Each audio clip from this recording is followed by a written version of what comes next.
Hello and welcome to another trading video recap for a daytrader's journey.com. This is for September 14th, 2015, and I took two trades in the E-mini Russell 2000 contract, this is the chart of the E-mini Russell 3-minute time frame, and I took two other trades in the E-mini S&P. But today I'm just going to go over my Russell trades.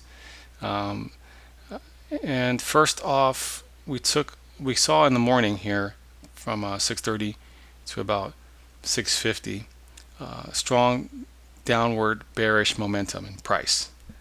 So once we broke this blue shaded area, which is basically a 6-minute opening range, I knew that at this point I'm looking for shorts only because price is below the opening range.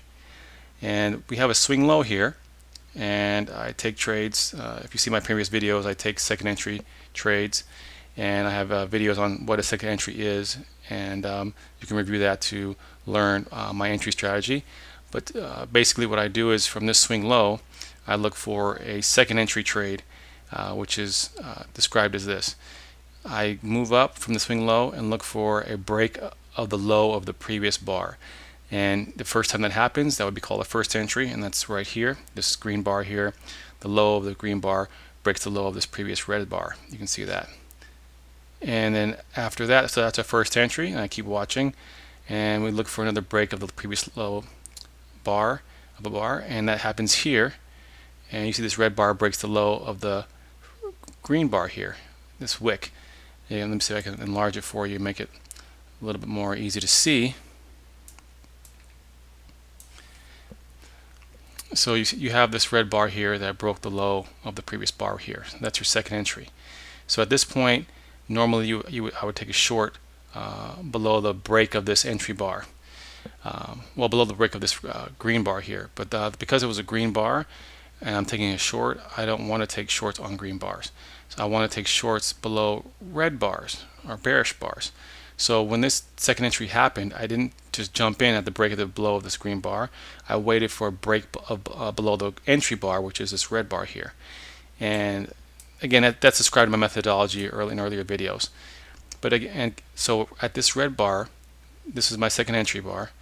I waited for a break of the low of this bar here to get into the trade short.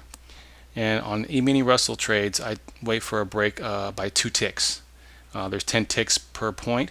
So for the Russell, I wait for a 2-tick break of the low before I enter. So I have a limit order there, waiting there, 2 ticks below this bar.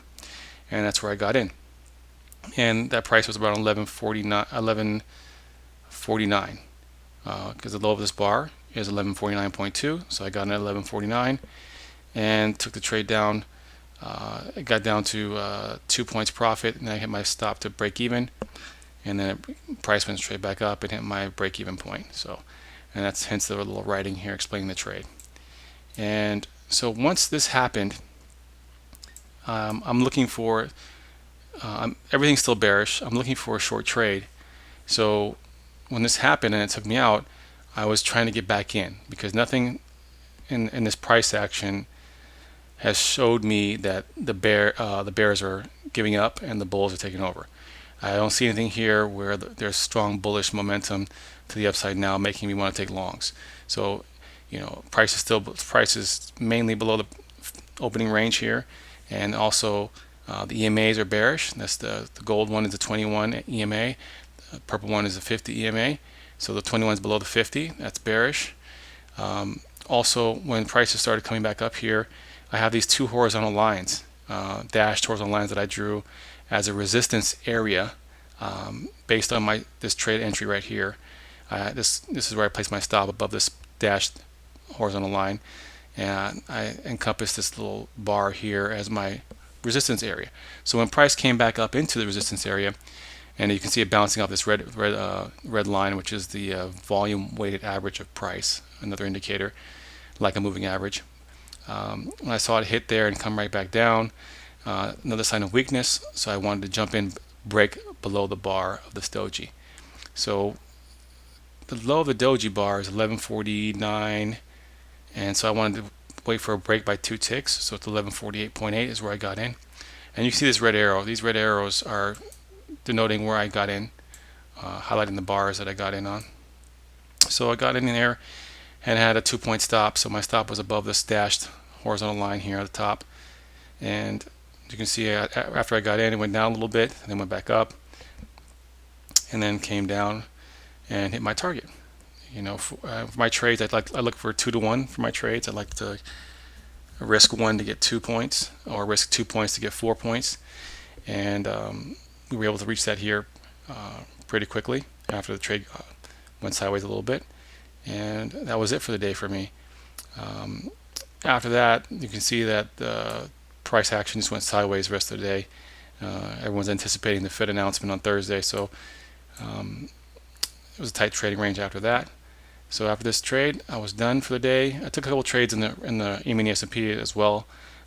That happened around the same time frame as these 2 trades. But overall, I just wanted to show how a re-entry trade, which I just right up here, I describe this type of trading as a re-entry trade because I was getting into the same trade methodology as this first trade here I took. The same stop loss as this first trade.